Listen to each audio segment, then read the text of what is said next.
there's you're going to bruise or crush. And of course, that did actually come about. Christ did actually come. But it wasn't Christ coming that crushed Satan's head.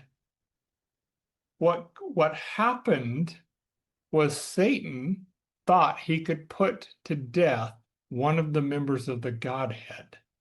But what he found out by his actions is he guaranteed he can never have victory because Christ was raised from the dead. And what happens to a person, a righteous person who's raised from the dead?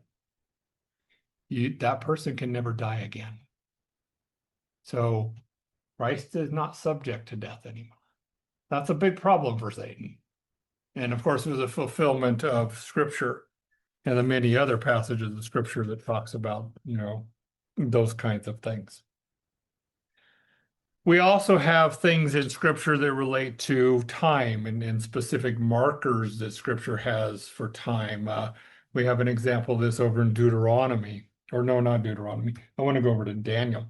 Daniel chapter 9 and verse 25. Daniel chapter 9 and verse 25 says, knowing therefore and understanding that from the going forth of the command to restore and build Jerusalem until Messiah the Prince. So we're actually told at this point how long it's going to be. There will be 70 weeks and 62 weeks. And then the streets will be rebuilt again, and the walls, and even in troubled times. Interestingly enough, this happened exactly the way God said it would happen. One of those things that relates to prophecy.